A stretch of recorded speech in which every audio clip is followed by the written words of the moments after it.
আজ আমি বানাবো ঝিঙে চিংড়ি। নমস্কার বন্ধুরা, আমি সুতপা, আপনারা দেখছেন মিতলিস কিচেন। চটজলদি একটা রেসিপি আপনাদের সামনে নিয়ে আসলাম, ঝিঙে চিংড়ি। আমি কীভাবে বানাই আপনারা একটু দেখুন। কড়াইটা গরম হয়ে গেছে,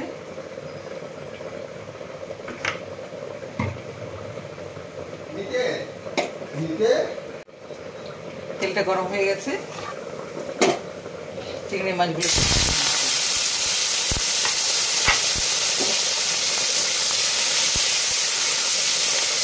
আগেও বলেছি, চিংড়ি মাছ যখনই ফেলে দেওয়া হবে তখন একটু সঙ্গে সঙ্গে নেড়ে দিতে হবে, না চিংড়ি মাছটা গুটে গিয়ে সাইজে ছোটো হয়ে যায়। এখানে চিংড়ি মাছটা যা সাবলে নেবো, আমি কড়া করে ভাজবো না।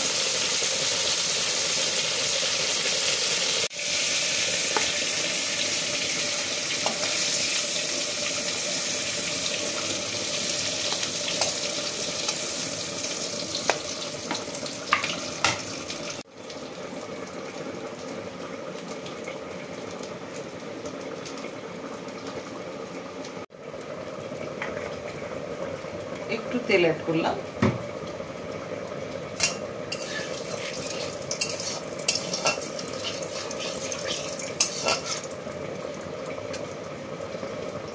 একটু ফ্লেভারের জন্য 5 ফোড়ন দিলাম,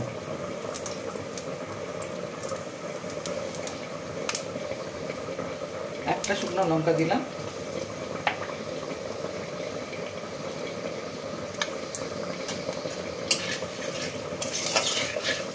ফোড়নটা ভাজা হয়ে গেছে তেলে।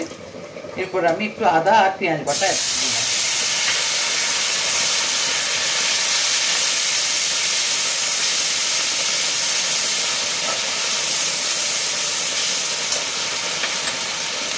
তরকারির মধ্যে পরিমাণ মতো লবণ দিয়ে দিলাম।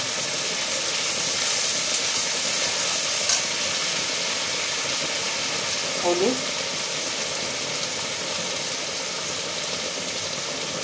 এখানে দিচ্ছি একটু লঙ্কার গুঁড়ো, আর দিচ্ছি জিরে।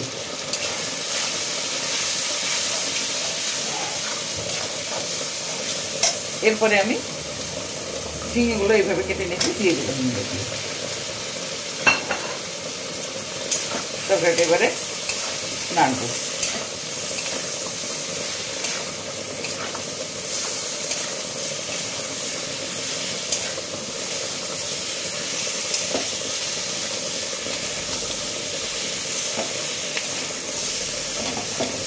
ঝিঙা থেকে একটু জল বেরোবে, নুন দেওয়া আছে।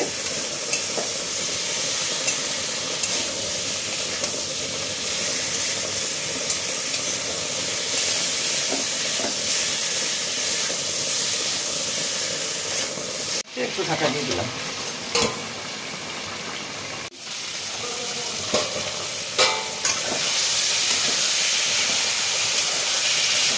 মশলাটা আমার কষানো হয়ে গেছে।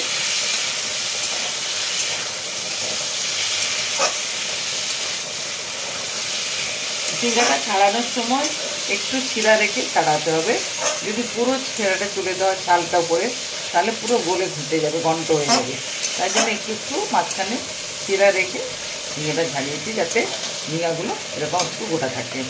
এরপরে আমি মশলাটা ভাজা হয়ে গেছে, জল দিই।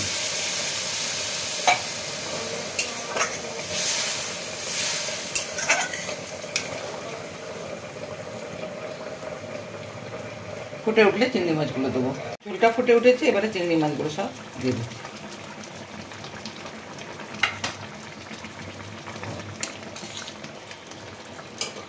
এর সঙ্গে দিয়ে দিচ্ছি গোলমরিচ আর কাঁচা জিরা একটু বেটে নিয়েছি, দিয়ে দিচ্ছি।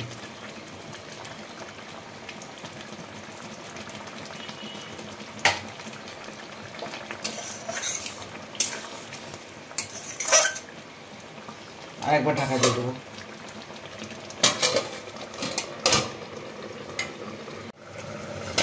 ঢাকাটা খুলছি, তরকারিটা আমার হয়ে গেছে।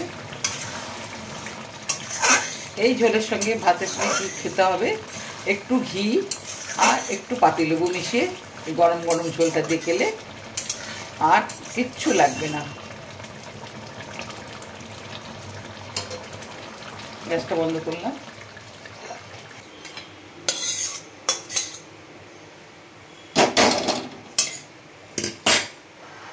আজকের আমার উপস্থাপনা ছিল ঝিঙে মাছ দিয়ে চিংড়ি মাছ দিয়ে আর গোলমরিচ বাটা দিয়ে ঝোল। প্রথম থেকে শেষ পর্যন্ত আমি রেসিপিটা আপনাদের সামনে নিয়ে আসলাম। আশা করি আপনাদের ভালো লেগেছে। অবশ্যই একবার বাড়িতে ট্রাই করবেন। চট জলদি হয়ে যাবে, সময় খুব কম লাগে। আর আপনারা সবাই সুস্থ থাকুন, ভালো থাকুন। আর আমার চ্যানেলটা অবশ্যই সাবস্ক্রাইব করুন, তাহলে আমার একটু ভালো লাগবে। নমস্কার।